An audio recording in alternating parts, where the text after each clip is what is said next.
Coming up, we'll also be looking at the other big political debate of the day over the government's emissions trading scheme. Today there are reports that a majority of Liberal backbenchers disagree with the opposition leader Malcolm Turnbull's plan to negotiate with the government before the Senate votes on the ETS again in November. We'll get to that a bit later on though. First though, good morning to Chris Bowen and Helen Coonan. Good morning, Ashleigh. Morning, Ashleigh. Morning, Chris. Good morning, Helen.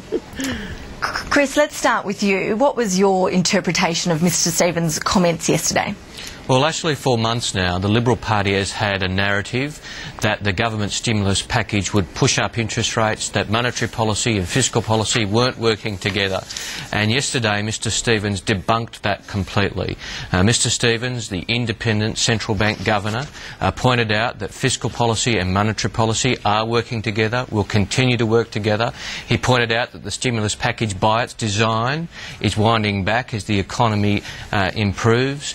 And he pointed out that the government's arguments over the last several months have been absolutely vindicated and the opposition's arguments have been completely debunked. And any other interpretation on that evidence, Ashleigh, is simply incorrect.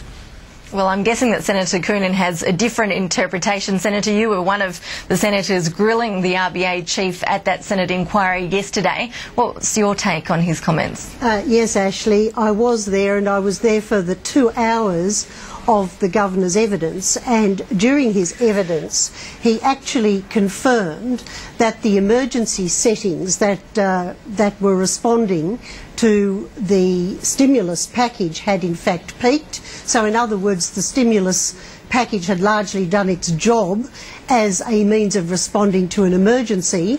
The economy is clearly in recovery. He said that the expansionary monetary and fiscal settings must both be wound back, and then he went on to respond to suggestions that as the economy recovers and overheats, the government, he alluded to the fact that the government might well have in mind, as part of its budget process, re-looking at whether or not they'd continue to spend, to recklessly spend another 20 or 30 billion on the remaining stimulus.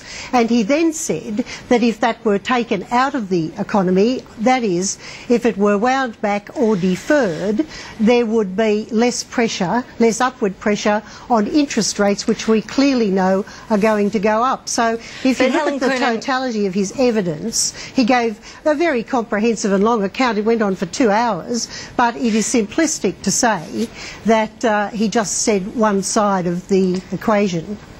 Well, Senator, Mr Stevens says, and I quote here, it's important these measures should be wound back over time. So that part he agrees with you. But then he says, but they're on track to do so. Do you agree that the government stimulus packages have actually built a withdrawal into them? I absolutely do. It's clear that the 20 or 30 billion not yet spent is going to be spent over the forward estimates through to, I think, about 2011, 2012. That will be contributing in an expansionary way to GDP and putting up pressure on interest rates if the economy continues to fire. And the Governor, in fact, referred to the potential boom in trade, the mining boom that looks like it's going to pick up again in terms of trade with China.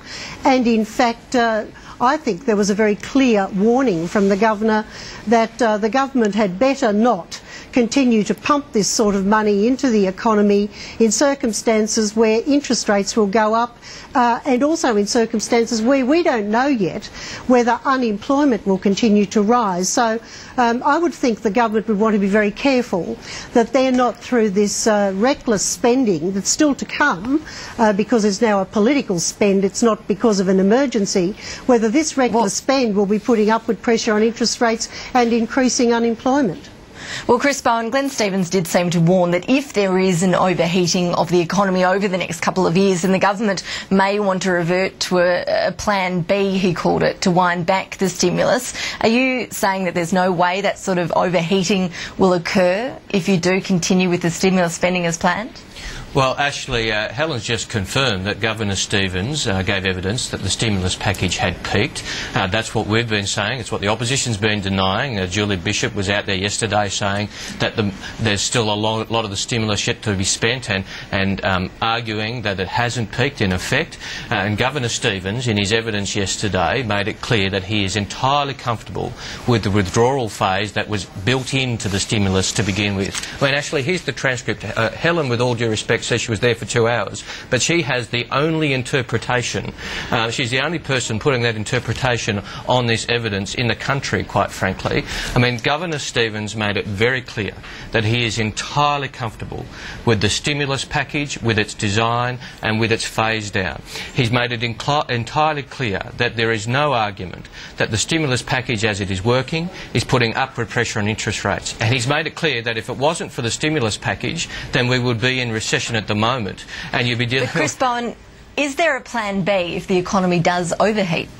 Well, Ashleigh, the stimulus is designed to withdraw as the economy improves, and the Governor made it clear yesterday that he's entirely comfortable with that. He did say, look, in a hypothetical situation, if things turned out dramatically differently, then he would want to, then you might have a plan B on the table. But it was a very hypothetical statement, completely contradictory to the way that Helen is painting it. And look, in the Australian political discourse, you just can't make things up.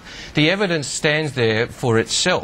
There was 2 hours of evidence, and he has completely debunked the entire economic narrative of the Liberal Party over the last 12 months. I mean, he hit the argument of Messrs Turnbull and Hockey and Helen Coonan for 6. Well, can I say